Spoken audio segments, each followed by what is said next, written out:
إن الحمد لله نحمده ونستعينه ونستغفره ونعوذ بالله من شرور أنفسنا ومن سيئات أعمالنا من يهده الله فلا مضل له ومن يضلل فلا هادي له وأشهد أن لا إله إلا الله وحده لا شريك له وأشهد أن محمدا عبده ورسوله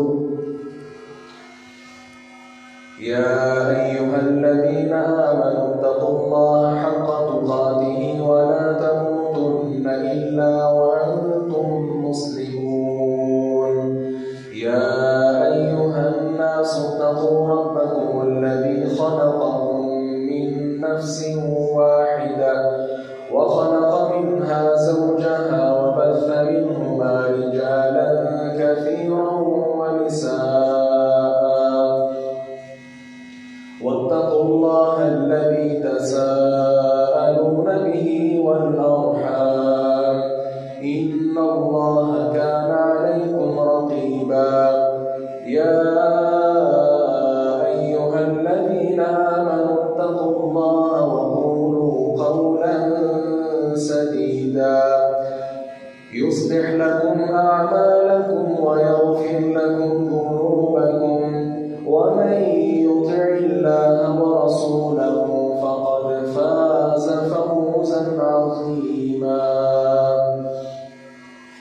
أما بعد فإن أصدق الحديث كتاب الله وأحسن الهدي هدي محمد صلى الله عليه وسلم وشر الأمور محدثاتها وكل محدثة بدعة وكل بدعة ضلالة وكل ضلالة في النار أعوذ بالله السميع العليم من الشيطان الرجيم بسم الله الرحمن الرحيم إن المنافقين يخادعون الله وهو خادعهم وإذا قاموا إلى الصلاة قاموا كسالى يراءون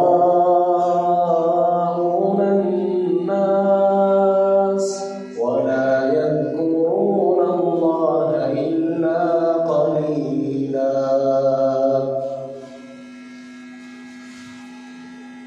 واجب الاحترام معزز سامعین و سامعات،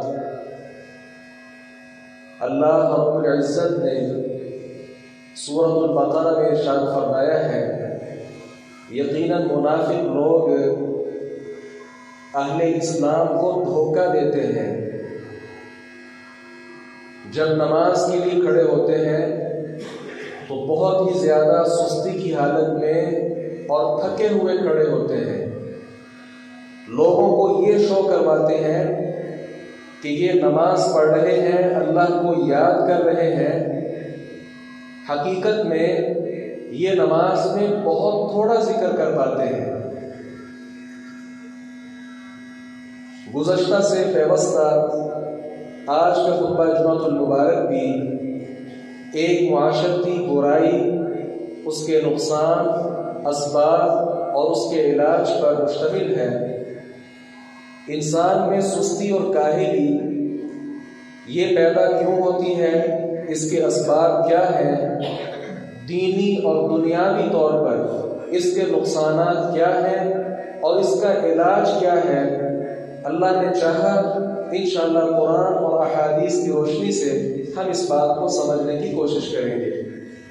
سب سے پہلے اس مسئلے کو ہم ایک مثال کے ساتھ سمجھ لیں تاکہ اس کی اہمیت کا بھی ہمیں اندازہ ہو جائے۔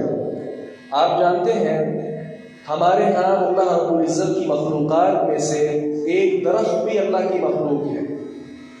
درخت اگر کسی آدمی کی ذمہ داری لگا دی جائے کہ اس نے ایک درخت کو اکھیڑنا ہے، اگر وہ آدمی درخت کے پاس آتا ہے اور کیا دیکھتا ہے یہ تو تنا آور درخت ہے، بڑا مضبوط ہے، اس کو اکھاڑنا بہت زیادہ آسان کام نہیں ہے، لہذا ایک ماہ بعد آؤں گا 1 سال بعد آؤں گا، پھر کبھی صحیح، کام لگ گیا نا میرے ذمہ، بس میں کر کے رہوں گا، پھر کبھی صحیح۔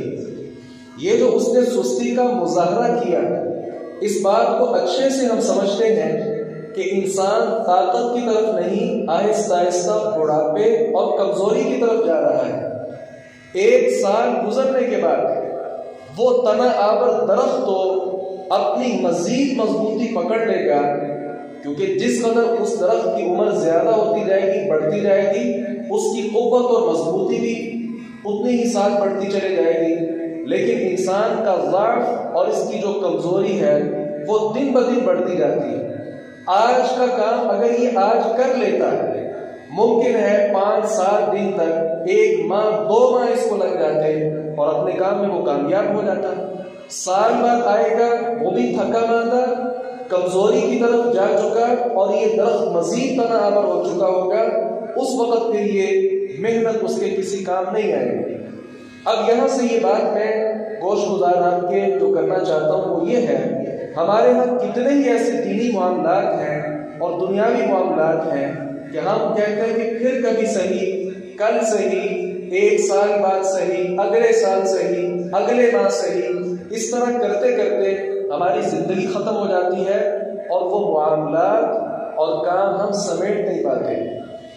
مت سمجھیے کہ سستی اور کاہلی کا تعلق صرف دنیا کے ساتھ ہے، دین کے اکثر معاملات کے ساتھ اس طاقت کا اور قوت کا گہرا تعلق ہے۔ آپ جانتے ہیں ایک طاقتور آدمی اللہ رب العزت کا ذکر، اللہ کی یاد میں بنسبت ایک بزرگ انسان کے زیادہ کر سکتا ہے۔ آپ سجدے کی مثال لے لیں، جسے کمر کا ایشو ہے، اس میں درد ہے، پین ہے، وہ مختصر سا سجدہ کرے گا۔ جس نے مختصر سجدہ کیا اس نے 3 مرتبہ سبحان ربی الاعلیٰ پڑھ لیا، بس کافی ہے۔ لیکن جو طاقتور آدمی ہے اس نے 10 بار بھی پڑھ لیا اور اس سے زیادہ مرتبہ بھی پڑھ لیا، اسے اس پر کوئی اس کی صحت پر بھی اثر نہیں پڑے گا، اور اجر اور ثواب میں بھی بنسبت ایک بیمار آدمی کے یہ اللہ رب العزت سے زیادہ اگر پا گیا۔ تو یہ بتائیے کیا سستی اور کاہلی کے مسئلے کا دین اسلام کے ساتھ کیا کوئی تعلق نہیں؟ بہت گہرا تعلق ہے۔ آگے بڑھیے، یہ سستی اور کاہلی پیدا کیوں ہوتی ہے؟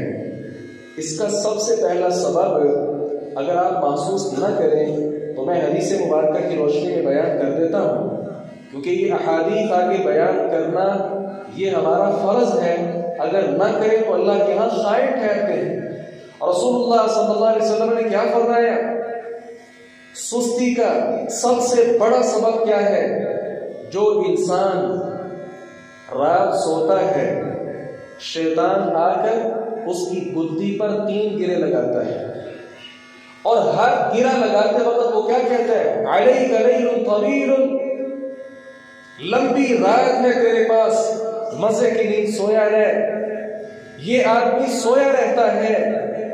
حدیث کے الفاظ پہ غور کیجئے گا، نبی مکرم صلی اللہ علیہ وسلم نے خود فرمایا، آپ نے فرمایا اذا استيقظ فذكر الله انحلت عقدہ، جب انسان بیدار ہوتا ہے، بیدار ہو کر وہ اللہ کا ذکر کر لے، اللہ کا ذکر کر لے، اٹھنے کی دعا پڑھ لے، تو ایسے انسان کے گدی پر جو 3 گرے لگائی گئی تھی، 1 گرہ کھول دی جاتی ہے۔ فَإِن تَوَضَّأَ، اگر وہ انسان دوسرے نمبر پر یہ کام کرے کہ وہ وضو کر لے نماز کے لیے، انحلت عقدہ، دوسری گرہ بھی کھل جاتی ہے۔ اور اگر یہ انسان تیسرے نمبر پر وضو کرنے کے بعد نماز پڑھ لیتا ہے، انحلت عقدہ کلھا، ساری کی ساری وہ گریں کھل جاتی ہے۔ اصبح نشیطا طیب النفس، ایسا آدمی جو صبح کرتا ہے بالکل طاقتور، نشیط، حشاش بشاش، اور اس کا جسم بڑا ہلکا پھولکا اور بہترین اس کا مزاج بن جاتا ہے، سارا دن کسی طرح وہ بسر کرتا ہے۔ لیکن جو آدمی اٹھتا ہی نہیں، اٹھ کر دعا بھی نہیں پڑھتا، صحیح سے وضو بھی نہیں کرتا، نماز کے لیے مسجد میں بھی نہیں آتا، اس پر غور کیجئے وہ انسان جس قدر بھی نظافت، طہارت، صفائی ستھرائی کا خیال کرنے والا ہی کیوں نہ ہو، بہترین لباس میں ملبوس ہی کیوں نہ ہو، وہ معاشرے کا بہترین آدمی ہی کیوں نہ تصور کیا جاتا ہو، شیطان ایسے آدمی کے کان کو اپنے واش روم کے لیے استعمال کرتا ہے۔ رسول اللہ صلی اللہ علیہ وسلم نے فرمایا بال الشیطان فی اذنیہ او کما قال، شیطان اس کے دونوں کانوں میں پیشاب کر دیتا ہے۔ اور ہمارا اس بات پر ایمان ہے، پیغمبر علیہ السلام کے فرامین ان سب کو حقیقت پر محمول کیا جائے گا، تعویل نہیں کی جائے گی کہ صرف آپ نے سختی بیان کرنے کے لیے ایسا کہا، نہیں، حقیقی طور پر ایسے انسان کے کان میں شیطان پیشاب کر دیتا ہے جو نماز فجر پڑھنے کے لیے مسجد میں حاضر نہیں ہوتا ہے۔ اور یہیں پر بس نہیں، نبی مکرم صلی اللہ علیہ وسلم نے مزید فرمایا فَأَصْبَحَ خبیث النفس کسلان او کما قال، ایسا انسان جب صبح کرتا ہے اس کا نفس خبیث پر چکا ہوتا ہے اور سارا دن وہ سستی کے ساتھ گزارتا ہے۔ یہ سستی اور کاہلی کا پہلا سبب ہے۔ جو انسان نماز فجر کے لیے مسجد میں حاضر نہیں ہوتا، صبح کے وقت بیدار نہیں ہوتا، 12 بجے تک، 1-2 بجے تک جاگنے کا جو رواج ہے، معذرت کے ساتھ یہ ہمارے شہر لاہور کا مزاج تو ہو سکتا ہے، شریعت کا مزاج نہیں۔ صحیح البخاری میں متعدد احادیث موجود ہیں، نبی مکرم صلی اللہ علیہ وسلم نے نماز عشاء کے بعد بات چیت کرنے کو بھی ناپسند کیا ہے۔ انسان پر لازم ہے کہ فوری طور پر وہ سو جائے، آرام کرے، استراحت کرے، تاکہ اللہ رب العزت کی توفیق کے ساتھ وہ تہجد کے وقت بیدار ہو کر جب سارے لوگ سو رہے ہو وہ اپنے رب کو منا رہا۔ ہاں، علم کی مجلس، قرآن اور حدیث کی باتیں یہ نماز عشاء کے بعد کی جا سکتی ہیں، اس کا ثبوت موجود ہے۔ نبی مکرم صلی اللہ علیہ وسلم جناب ابوبکر صدیق رضی اللہ عنہ کو پاس بٹھا کر نماز عشاء کے بعد اپنے ریاستی امور جو ہیں اس پر ڈسکس کیا کرتے تھے، بات چیت کر لیتے تھے۔ کچھ گنجائش نکلتی ہے، لیکن ہمارے ہاں مزاحیہ پروگرام کا اور دیگر اس طرح کے لچے لفنگر پروگراموں کا آغاز ہی رات 9 بجے ہوتا ہے، رات 10 بجے ہوتا ہے، رات 8 بجے ہوتا ہے۔ نماز میں غصہ آ رہا ہوتا ہے قاری صاحب پر، جو نماز کو مزید طوالت کے ساتھ ادا کر رہے ہوتے ہیں، زیادہ قرآن پڑھ رہے ہوتے ہیں، غصہ آ رہا ہوتا ہے، ہم نے جا کر وہ اپنا جو موقت ڈرامہ ہے وہ دیکھنا ہوتا ہے۔ وہ 2 گھنٹے کا، 4 گھنٹے کا بھی ہو سکتا ہے۔ میرا بھائی نوجوان، اس نے موبائل اپنے ہاتھ میں پکڑ کر اس کی سکرین پر گھنٹوں بیٹھا رہتا ہے اور نہیں اندازہ کر سکتا کہ مجھے اس وقت 4 گھنٹے ہو چکے ہیں، 5 گھنٹے ہو چکے ہیں، میں واٹس ایپ یوز کر رہا ہوں، 6 گھنٹے گزر چکے ہیں، ابھی تک فیس بک پر بیٹھا ہوں۔ انسان کو پتہ نہیں چلتا ہے۔ اور پھر یہ سارے معاملات جب ہوتے ہیں تو پھر یقینی طور پر جس نے اپنی ساری توانائیاں ہی اس پہ صرف کر دی، اس کے پاس کیا قوت بخشی، کیا قوت اس کے پاس باقی رہی کہ وہ اللہ رب العزت کا ذکر ہی کر سکے، یاد ہی کر سکے۔ تو عزیز بھائیو، یہ پہلا سبب ہے انسان کا کہ وہ اگر نماز ادا نہیں کرتا، اس کے ساتھ وہ سارا دن سستی کے ساتھ وہ گزارتا ہے۔ اسی کے ساتھ دوسرا سبب یہ ہے، جو انسان کثرت کے ساتھ کھاتا پیتا ہے، بہت ہی زیادہ کھاتا ہے، ایسا انسان بھی یقینی طور پر سستی اور کاہلی اس کے اندر پیدا ہو جاتی ہے، نتیجتاً وہ انسان دینی اور دنیاوی امور میں غافل نظر آئے گا۔ رسول اللہ صلی اللہ علیہ وسلم نے فرمایا ان اللہ یحب العطاس، اللہ رب العزت کو چھینک پسند ہے۔ چھینک آتی ہے، الحمدللہ پڑھتے ہیں، ساتھ ہی رحمک اللہ پڑھتے ہیں، یہدیکم اللہ واستحبالکم، پھر ہم جواب دیتے ہیں اللہ تعالیٰ کو یہ چیز پسند ہے۔ اور حکماء نے لکھا چھینک زیادہ تر اس آدمی کو آتی ہے جو کم کھاتا ہے اور بالکل حشاش رہتا ہے۔ اس کے بالمقابل جمائی ہے، التثاؤب من الشیطان، رسول اللہ صلی اللہ علیہ وسلم نے فرمایا جمائی شیطان کی طرف سے ہے۔ اسی لیے تو نبی مکرم صلی اللہ علیہ وسلم کو کبھی جمائی نہیں آئی، کیونکہ یہ شیطان کی طرف سے۔ اور یہاں بھی اطباء نے لکھا ہے جوانی زیادہ تر اس انسان کو آتی ہے جو زیادہ سوتا ہو اور زیادہ کھاتا ہو۔ شیخ الاسلام ابن تیمیہ رحمہ اللہ کے شاگرد حافظ ابن القیم رحمہ اللہ نے اپنی کتاب زاد المعاد میں لکھتے ہیں جو انسان زیادہ کھاتا ہے، ضرورت سے زیادہ آرام کرتا ہے، ضرورت سے زیادہ کلام کرتا ہے اور ضرورت سے زیادہ اپنی بیوی کے پاس جاتا ہے، ایسا انسان صحت کے طور پر وہ بہت ہی زیادہ کمزور اور لاغر ہو جاتا ہے۔ اب اس میں جو ہمارے یہاں موضوع بحث ہے وہ کیا ہے؟ زیادہ کھانا اور زیادہ سونا۔ اس کے ساتھ جمائی بھی آئے گی جو کہ شیطان کی طرف سے اللہ کو پسند نہیں ہے۔ یہ کس انسان کے ساتھ تعلق ہے؟ جو سستی کے ساتھ بھرا ہوا ہے۔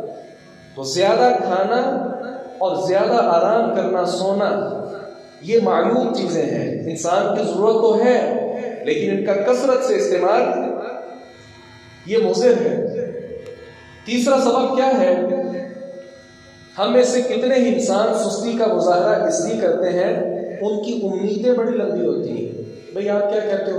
اذان پڑھا کروں میں، کوئی بات نہیں، بزرگ ہوں گا تو اذان پڑھ لیا کروں گا۔ کیا کہتے ہو؟ نماز پڑھاؤں، سیکھوں گا تو کر لوں گا، ویسے تو کام یہ مولویوں کا ہے۔ مسجد میں پہلی صف میں آیا کروں، نہیں یار آج کل تو بڑے میرے کام کاج چل رہے ہیں، تھوڑا سا بڑھاپے میں قدم رکھوں گا تو پھر آ جاؤں گا۔ فلاں کام رشتہ داری کے ساتھ اس نے سلوک، بڑھاپا آئے گا تو پھر کر لوں گا۔ ابھی جوان ہے، 28 سالہ جوان، 30 سالہ جوان، اکاؤنٹ میں بے شمار پیسہ پڑا ہوا ہے، چاہتا بھی ہے کہ اللہ رب العزت کا گھر تعمیر کر دوں، مسجد بناؤں تاکہ اللہ رب العزت میرا گھر جنت میں بنائے، لیکن وہ پیسے اپنے پاس رکھتے ہیں، سستی کا مظاہرہ کرتے ہیں۔ پھر کیا ہوا؟ ابھی تو جوانی ہے، بڑی عمر پڑی ہے، ابھی اس پیسے کی ضرورت مجھے زیادہ ہے، بوڑھا ہوں گا تو اللہ کا گھر بھی بنا لوں گا۔ پتہ نہیں وہ بڑھاپا تجھے نصیب بھی ہوتا ہے کہ نہیں ہوتا۔ قیامت کے دن بھی یہ لوگ کسی بات کا ڈنڈورا پیٹیں گے، یا اللہ کاش ہمیں دنیا میں جانے دے، ہم جا کر پھر سستی نہیں کریں گے، تیری عبادت کریں گے، تجھے راضی کرنے کی کوشش کریں گے، تیرے احکامات پر عمل کریں گے اور نواہی سے اجتناب کریں گے۔ لیکن عزیز بھائی، وہاں تو اچھی امیدیں بھی اللہ رب العزت پوری نہیں کرے گا جن کا تعلق دنیا کے ساتھ ہے۔ پیغمبر علیہ السلام نے کہا تھا لَوَدِدْتُ أَنِّي أُقْتَلُ فِي سَبِيلِ اللَّهِ ثُمَّ أُحْيَا ثُمَّ أُقْتَلُ ثُمَّ أُحْيَا ثُمَّ أُقْتَلُ۔ میرا جی چاہتا ہے کہ میں دوبارہ جو دنیا میں جاؤں، جا کر میدان جہاد میں شرکت کروں، قتل کر دیا جاؤں، شہید کر دیا جاؤں، دشمنوں کے ہاتھوں مار دیا جاؤں، پھر مجھے زندہ کیا جائے، پھر میدان جہاد میں جاؤں اور جا کر دشمنوں کا سامنا کروں جو اللہ کے دشمن ہیں، اسلام کے دشمن ہیں، ان کے خلاف برسر پیکار رہوں اور پھر مجھے شہید کر دیا جائے۔ لیکن اللہ رب العزت تو اس مبارک آرزو کو بھی پورا نہیں کرے گا۔ کیوں؟ یہ اللہ کی سنت ہے، اللہ کا قانون ہے۔ یہ دنیا صرف ایک بار ہی نصیب ہونی ہے، دوبارہ اس دنیا میں کسی کو نہیں بھیجا جائے گا۔ آج ہم میں سے کوئی سستی کا مظاہرہ کر لے، ٹیسٹ کی تیاری اچھی نہ کرے گی، فیل ہو جائے گی، دوبارہ اس کے پاس موقع ہوتا ہے۔ لیکن یہ دنیا ایسا دارالامتحان ہے، دوبارہ موقع اللہ رب العزت نے نہیں دینا۔ آگے بڑھیے۔ چوتھا سبب سستی کا کیا ہوتا ہے کہ ہمارے نزدیک کاموں کی کوئی ویلیو نہیں ہوتی، اہمیت نہیں ہوتی۔ یہ ایک بہت بڑا عنصر ہے سستی کا۔ نماز پڑھنے کیوں وقت کے ساتھ نہیں آتے؟ ہمارے نزدیک اس کی کوئی اہمیت ہی نہیں ہے۔ رشتہ داری کے ساتھ اچھا معاملہ کیوں نہیں کرتے؟ اہمیت ہی نہیں۔ والد کا احترام، والدہ کی قدر و منزلت نہیں پہچانتے، کیوں؟ ہمیں قدر و منزلت کا احساس ہی نہیں ہے۔ بوڑھا باپ محنت کرتا ہے، جوان بیٹا گھر میں بیٹھا ہے، گندم کا توڑا اپنے ناتواں کندھوں پر رکھ کر یہ بزرگ گھر میں آتا ہے اور نوجوان ہٹا کٹا گھر میں موجود ہے، والد کی خدمت سے فائدہ اٹھا رہا ہے۔ وجہ کیا ہے؟ معلوم ہی نہیں کہ والد کی قدر کیا ہے۔ عزیز نوجوان بھائیوں، پیغمبر علیہ السلام کی مجلس ہے، صحابہ کرام موجود ہیں، اتنے میں ایک بزرگ صحابی آئے جنہیں مجلس میں جگہ نہ دی گئی۔ نبی مکرم صلی اللہ علیہ وسلم نے ڈانٹا اپنے صحابہ کو، کہا بزرگ کا احترام نہیں کرتے ہو، اس کو جگہ نہیں دیتے آگے آنے کے لیے۔ لیس منا من لم یرحم صغیرنا ولم یوقر کبیرنا، جو انسان چھوٹوں پر شفقت نہیں کرتا، بزرگوں کا احترام نہیں کرتا، مجھ محمد کے ساتھ اس کا کوئی تعلق نہیں صلی اللہ علیہ وسلم۔ یہ سستی اور کاہلی اور اس کے سارے نتیجے اپنے دوستوں کی مجالس میں تو موجود ہے، وہاں حشاش بشاش تھا، لیکن والد کا ہاتھ بٹانا یہ اسے مشکل لگتا ہے، اسے بہت زیادہ گراں اس پر گزرتا ہے۔ آگے بڑھیے، کاموں کی اہمیت ہمارے ہاں اس کی کوئی قدر و منزلت نہیں ہے۔ اور پانچواں سبق جو میں ذکر کرنے والا تھا وہ یہ، نکمے لوگوں کی صحبت اختیار کرنے سے بھی انسان نکما بن جاتا ہے۔ اور چھٹا سبق کیا ہے کہ انسان اپنے بے جا کاموں میں اپنے آپ کو بہت تھکا دیتا ہے۔ نتیجہ کیا نکلتا ہے؟ دیگر جو اہم کام کرنے والے ہوتے ہیں وہ کر ہی نہیں پاتا ہے۔ تہجد بعض لوگ بڑے ذوق کے ساتھ پڑھتے ہیں، یہ شوق بہت اچھا ہے، اللہ رب العزت تمام اہل اسلام کو اس کی توفیق عطا فرمائے، لیکن تہجد کی اتنی زیادہ لمبی پڑھنا، اپنے آپ کو تھکا دینا۔ تہجد کی نماز فرض تو نہیں، نفل ہے، لیکن فجر کی نماز تو فرض ہے۔ تہجد اتنی لمبی آدمی پڑھے، اس قدر اپنے آپ کو تھکا دے، نماز فجر صحیح سے ادا نہ کر پائے، تو اس تہجد کا کیا فائدہ ہے؟ نوافل میں انسان بہت آگے گزر جائے، صدقہ خیرات کرتا ہی رہتا ہے، لیکن ظالم زکوٰۃ ہی ادا نہ کرے جو انسان پر فرض ہے، کیا فائدہ اس کے صدقہ و خیرات کا؟ دوستوں کی مجالس میں تو وہ رہے، یہ نفل ہے، والدین کی خدمت فرض ہے، اس کا خیال ہی نہ کرے، کیا فائدہ اس دوستی کا؟ اس پر صحیح البخاری سے میں وہ مثال پیش کرنے والا ہوں۔ معاذ بن جبل رضی اللہ عنہ پیغمبر علیہ السلام کے ساتھ نماز عشاء پڑھتے، پھر اپنے محلے کی مسجد میں جا کر نماز عشاء پڑھایا کرتے تھے۔ ایک بار کیا ہوا، نماز عشاء انہوں نے شروع کی اور ایک ایسا آدمی آیا اپنے اونٹوں کو لے کر، کام کاج سے تھکا ہوا، عشاء کے وقت پہنچ رہا ہے، کیا دیکھا معاذ بن جبل نماز پڑھا رہے ہیں، اپنے اونٹوں کو وہیں چھوڑا اور نماز شروع کر دی۔ اتنے میں معاذ بن جبل نے نماز کی پہلی رکعت میں سورۃ البقرہ شروع کر لی، ختم ہونے کا نام ہی نہیں لے رہے، پڑھتے ہی جا رہے ہیں، پڑھتے ہی جا رہے ہیں۔ آدمی کو غصہ آ گیا، اس نے دوران نماز ہی اپنی نماز کو توڑا اور مسجد کے کنارے میں جا کر اپنی نماز مکمل کی اور واپس چلے گیا۔ معاذ بن جبل کو غصہ آیا، لیکن اس آدمی نے نبی مکرم صلی اللہ علیہ وسلم سے جا کر شکوہ کیا۔ معاذ بن جبل نے یہ کیا تھا، آپ نے معاذ کو بلایا، کہا افتان انت یا معاذ، معاذ لوگوں کو آزمائش میں مبتلا کرنا چاہتے ہو؟ اس حدیث مبارکہ سے دو باتیں سمجھیے، جہاں اس بات کا اظہار ہے کہ امام صاحب کو نماز عشاء میں بہت لمبی قرات تو نہیں کرنی چاہیے۔ آپ نے فرمایا تھا معاذ سبح اسم ربک الاعلی پڑھ لیا کرو، والشمس وضحاها پڑھ لیا کرو، سورۃ البقرہ نماز عشاء میں مناسب نہیں۔ اب یہ بھی اپنے آپ کو تھکا دینے والی بات ہے۔ ائمہ کرام کو بھی آپ صلی اللہ علیہ وسلم نے نصیحت کی، اور یہاں وہ جو دوسرا آدمی تھا اس کے لیے بھی یہ نصیحت ہے۔ کام کاج سے واپسی نماز عشاء تک، صبح سے شام تک اپنے آپ کو تھکایا اس نے۔ جو لوگ پہلے واپس آ گئے تھے کھیتی باڑی کر کے، ان میں سے کسی نے نماز تو نہیں توڑی۔ نماز کس نے توڑی تھی؟ جس نے اپنا کام کاج بہت زیادہ بڑھا لیا تھا۔ تو یہاں سے دونوں پہلو نمایاں ہیں۔ دوسرا پہلو بھی سمجھیے کہ آپ صلی اللہ علیہ وسلم نے اس کو کچھ کہا تو نہیں، لیکن احادیث مبارکہ کے الفاظ سے تو معلوم ہوتا ہے نا۔ اس لیے دینی اور دنیاوی کاموں میں اس قدر اپنے آپ کو تھکا دینا، جتنی ہمت اور طاقت انسان میں ہے ہی نہیں، یہ پھر سبب بنتے ہیں دیگر کاموں سے غفلت کا۔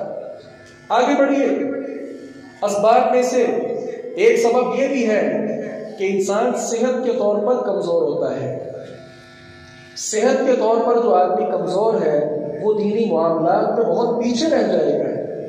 مثال آپ جہاد کا مارکا دیکھ لیں، اگر حکمران کہہ دے کہ سارے ملک پاکستان کے باشندوں پر جہاد فرض ہے تو فرض ہو جائے گا۔ جو کمزور ہے وہ صحیح طور پر جہاد نہ کر پائے گا، جبکہ رسول اللہ صلی اللہ علیہ وسلم نے کیا ارشاد فرمایا تھا کہ جو طاقتور مومن ہے خیر من المؤمن الضعیف، وہ کمزور مومن سے اللہ رب العزت کے ہاں زیادہ عزت والا ہے۔ تو ایسا آدمی رسول اللہ صلی اللہ علیہ وسلم سے سوال کیا گیا هل علینا جناح الا نتداوى، اگر ہم بیماری کے عالم میں دوائی استعمال نہ کیا کریں تو کیا ہم پر کوئی گناہ ہے؟ آپ صلی اللہ علیہ وسلم نے فرمایا تھا عباد اللہ تداووا، اللہ کے بندو بیماری کے عالم میں دوائی حاصل کیا کرو، کیونکہ اللہ رب العزت نے کوئی بیماری ایسی نازل نہیں کی جس کے ساتھ اس کی شفا نازل نہ کی۔ ہاں الا الحرم، سوائے بہت ہی زیادہ بڑھاپا، اس کا تو کوئی علاج نہیں ہے، لیکن عام اگر آدمی بیمار ہو تو آدمی پر لازم ہے وہ دوائی حاصل کرے تاکہ حشاش بشاش زندگی بسر کر سکے اور صحت اور توانائی کی حالت میں اپنے رب کو یاد کر سکے۔ آگے بڑھیے، سستی کے ہمارے معاشرے میں کیا مظاہر ہیں؟ سب سے پہلا مسئلہ تو عبادت الہی میں سستی ہے۔ جو انسان سستی کا مظاہرہ کرتا ہے وہ سب سے پہلے نماز میں اور اللہ رب العزت کی عبادت میں غفلت کا شکار ہوگا۔ یاد رکھیے عبداللہ ابن عباس نے کہا تھا لِكُلِّ شَيْءٍ آفَةٌ، ہر چیز کے لیے کوئی نہ کوئی آفت اور نقصان ہوا کرتا ہے۔ آفت العلم النسیان، علم کی آفت یہ ہے کہ آدمی بھول جائے، اور آفت العبادت الکسل، انہوں نے کہا عبادت کی مصیبت کیا ہے؟ آدمی کمزور پڑ جائے، سستی کا مظاہرہ کرے۔ سستی کا مظاہرہ کرنے والا صحیح طور پر عبادت سے محروم رہے گا۔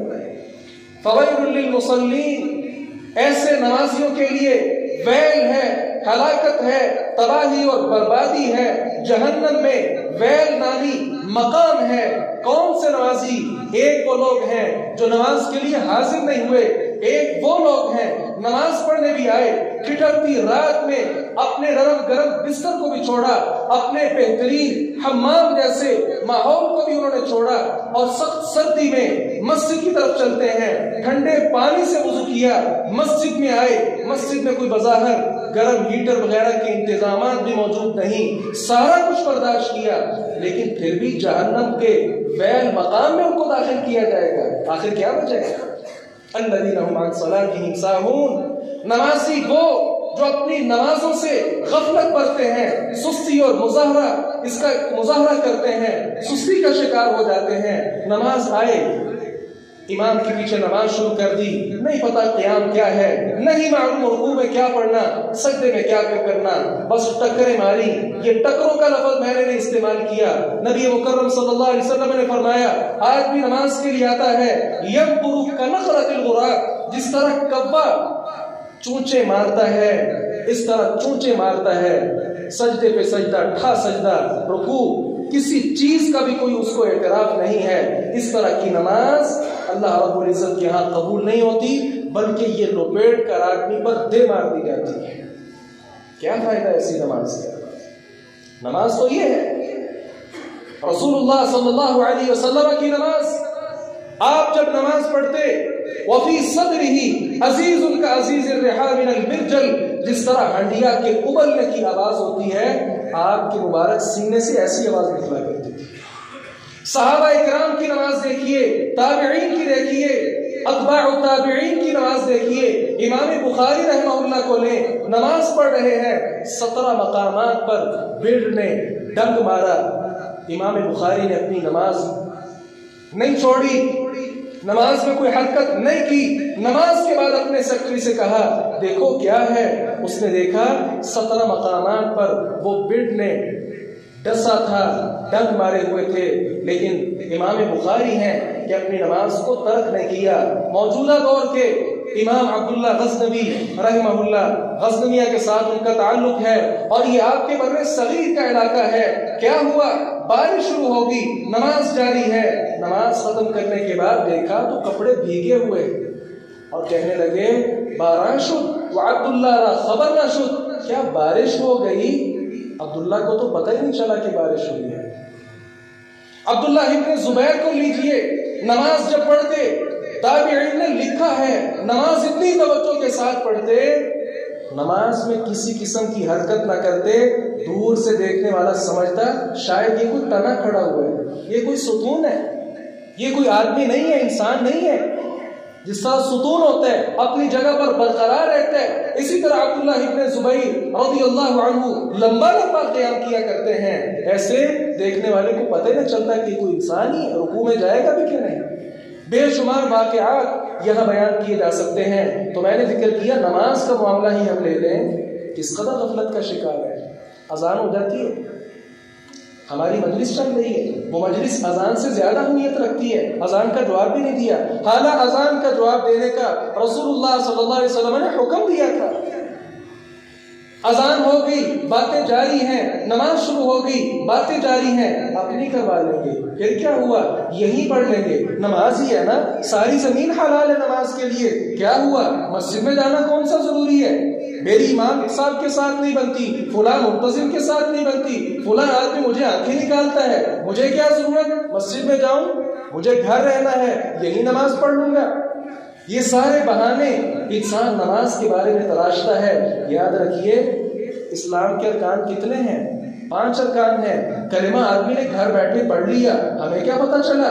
حج سال میں 1 بار فرض ہے، وہ بھی اس آدمی پر جس کے پاس استطاعت ہے، حج کیا، کس کو پتا چلا؟ زکوٰۃ چپکے سے ادا کر دی جاتی ہے، اس کو پتا چلا؟ رمضان کے روزے آدمی رکھتا ہے یا نہیں رکھتا، کسی آدمی کو اس کا احساس نہیں ہو سکتا۔ واحد نماز ایسا معاملہ ہے جس سے پتا چلنا تھا کہ یہ آدمی مسلمان بھی ہے کہ نہیں۔ نبی مکرم صلی اللہ علیہ وسلم کا مبارک زمانہ لیجئے، صحابہ کرام کا دور لے لیجئے، تابعین کا، حتیٰ کہ بنو امیہ کا دور لے لیجئے، کوئی ایک آدمی ایسا دکھائیے جو انسان نماز نہ پڑھتا ہو اور ایسے انسان کو مسلمان مانا گیا۔ منافقین بھی آ کر نبی مکرم صلی اللہ علیہ وسلم کے پیچھے نمازیں پڑھا کرتے تھے کہ کہیں ہمیں کافر نہ سمجھا جائے، لیکن آج کا مسلمان نماز میں نماز چھوڑتا ہے اور کہتا ہے میرا اور جبریل امین کا اور ابو بکر صدیق کا ایمان برابر ہے، جنت میں نے اور ابراہیم علیہ السلام نے ایک ساتھ ہونے، جنت میں اپنے باپ آدم کے ساتھ ہوں گا، رحمت دو جہاں محمد الرسول اللہ صلی اللہ علیہ وسلم کا محلہ مجھے ملے گا۔ عزیز بھائی، رسول اللہ صلی اللہ علیہ وسلم نے فرمایا تھا بین العبد و بین الکفر والشرک ترک الصلاۃ، بندے اور کفر کے درمیان فرق کرنے والی چیز ہی نماز ہے۔ سعودی علماء نے تو بڑی سختی کی، یہاں تک لکھا جو انسان نماز نہیں پڑھتا ایسے انسان کا تو نماز جنازہ ہی نہیں ہے، اس کا تو کفن دفن ہی نہیں ہے۔ اہل اسلام کے مقبرہ میں، قبرستان میں اس کو دفن کرنا ہی جائز نہیں، دفن کرو جا کر اس کو عیسائیوں کے قبرستان میں، کہیں جا کر اہل اسلام کے قبرستانوں میں ایسا آدمی جو صبح شام کلمہ تو پڑھتا تھا، اپنے آپ کو پکا مومن کہتا تھا، لیکن نماز اس ظالم نے ایک نہیں پڑھی، کیسے اس کو مسلمانوں کے قبرستان میں دفن کرے؟ یہ ساری کیا ہے؟ یہ سستی ہے، اور یہ سستی کے مظاہر ہیں جو ہمیں پائے جاتے ہیں۔ آگے بڑھیے، بے شمار ایسی چیزیں ہیں، دعوت دین میں ہم سستی کا مظاہرہ کر بیٹھتے ہیں اور سمجھتے ہیں یہ تو علماء کا کام ہے۔ رسول اللہ صلی اللہ علیہ وسلم نے فرمایا تھا بلغوا عنی ولو آیہ، مجھ سے ایک آیت بھی سیکھو، اچھے سے یاد کر کے آگے پھیلا دو۔ آپ نے دیکھا ہمارے ہاں کس قدر یہ اچھی صفت ہے، اگر کوئی آدمی بائک پہ جا رہا ہے، اس نے سٹینڈ نہیں اٹھایا، ہر دیکھنے والا کہے گا بھائی جان اپنا سٹینڈ اٹھا لو، بھائی جان لیڈی سواری موجود ہے، اب آیا نیچے لٹک رہے، ٹائر دینا آ جائے، کسی کی ہیڈ لائٹ آن ہو، حالانکہ اس کے ساتھ کسی کو تکلیف نہیں ہوتی، صرف اتنا ہی ہے نا کہ اس کی بیٹری اضافی طور پہ جل رہی ہے، فوراً اشارہ کریں گے اس کو بند کر لو، یہ اچھی باتیں ہیں۔ لیکن دین کے معاملات میں ہم کس قدر سستی کا مظاہرہ کرتے ہیں۔ ایک ہی دکان پہ کھڑے ہو کر میں بھی سودا صرف خرید رہا تھا، ایک اور آدمی بھی خرید رہا ہے، مسجد میں اذان ہو جاتی ہے، میں تو نماز کے لیے نکل آیا، میں نے کبھی اس کو دعوت دی؟ جگ بٹھا لگا ہے، مجلس لگی ہے، سارے لوگ موجود ہیں، گپ شپ چل رہی ہے، اذان ہو جاتی ہے، کیا کہتا ہوں میں ذرا نماز پڑھوں؟ بھائی تجھ پر یہ لازم نہیں تھا کہ ان کو بھی تلقین کرتا؟ حافظ صاحب کیا کریں، بیٹا ہے، میں نے اس کو کہا نماز کے لیے آیا کرو، مانتے ہی نہیں، اب میں نے کہنے چھوڑ دیا، بہت اچھا کام کیا۔ خود نماز کے لیے آ جاتا ہے، تہجد بھی پڑھتا ہے، اولاد کی فکر ہی نہیں۔ قرآن میں اللہ نے کہا تھا قوا انفسکم واہلیکم نارا، جہنم سے صرف اپنے آپ کو نہیں، اپنی اولاد کو بھی بچاؤ، اپنے گھر والوں کو بھی بچاؤ۔ کیا کریں جی؟ بیوی کو کہا تھا عبایا پہنا کرو، دستانے پہنا کرو، ساکس پہنا کرو، نہیں پہنتی، کیا کروں؟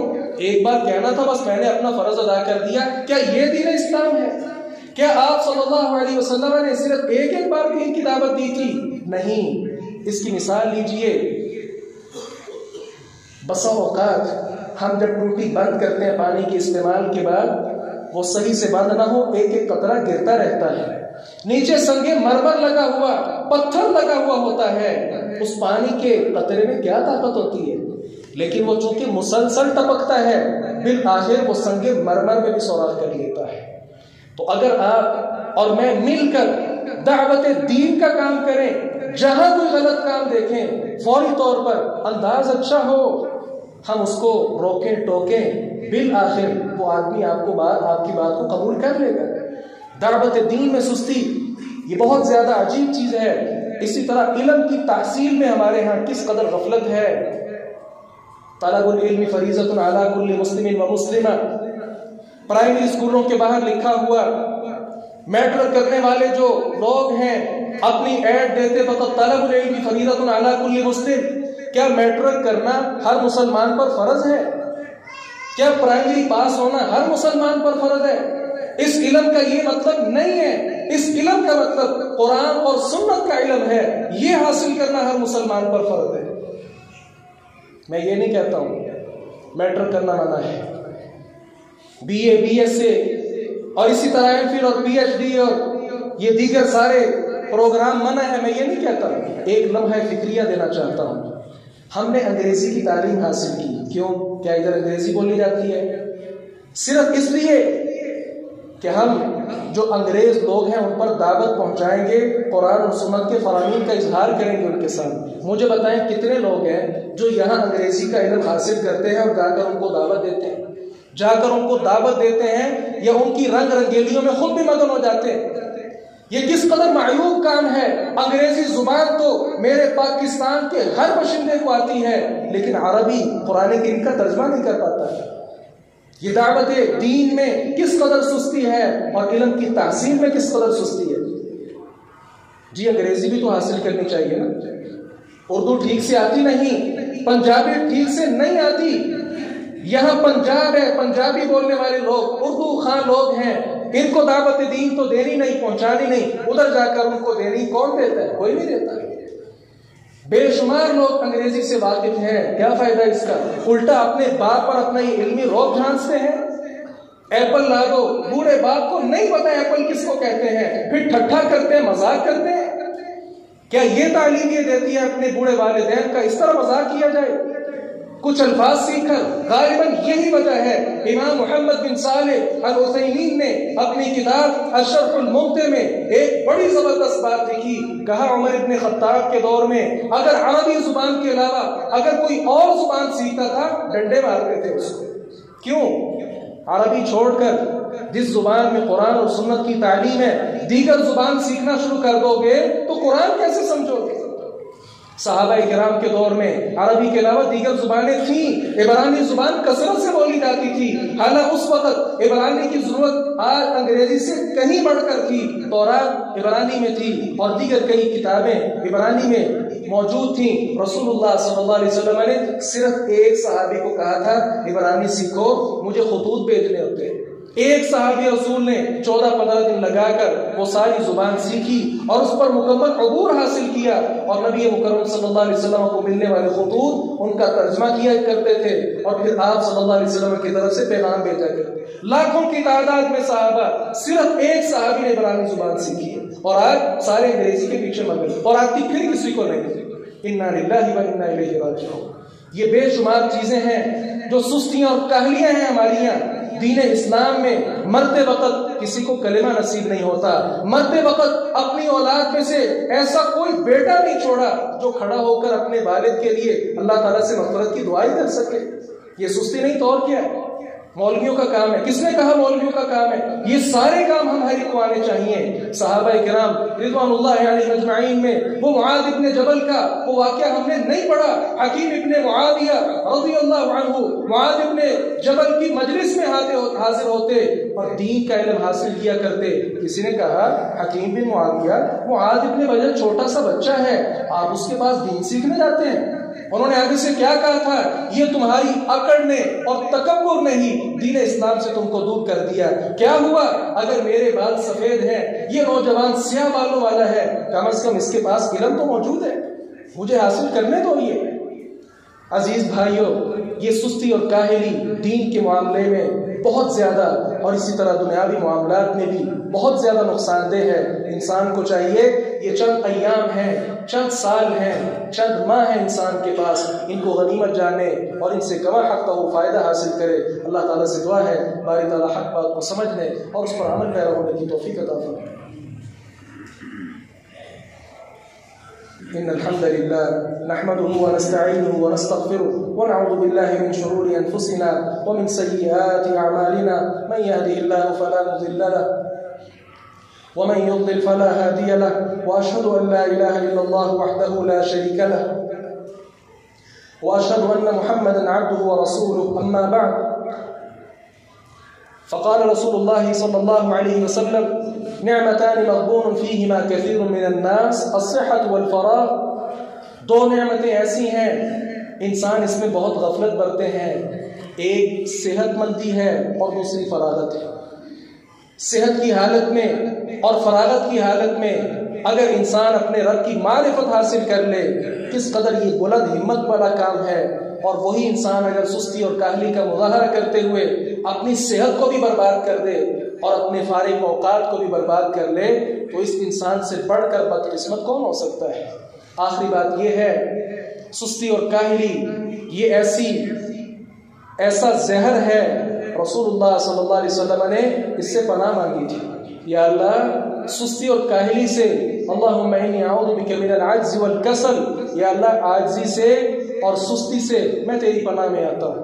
تو ہمیں چاہیے کہ ہم سستی اور کاہلی کے جتنے اسباب ہیں ان کو پہچانیں اور پھر اللہ رب العزت کی معرفت حاصل کرنے میں ان سارے اسباب کو ہم بروئے کار لاتے ہوئے ان کے مخالف ہم عمل کریں اور اس سے اللہ رب العزت کی پناہ بھی حاصل کریں تاکہ صحیح صحت مندی کی حالت میں اور توانائی کی حالت میں ہم اپنے رب کو جان سکیں. محمد رسول اللہ صلی اللہ علیہ وسلم کی سیرت پر صحیح طور پر ہم عمل کر سکیں.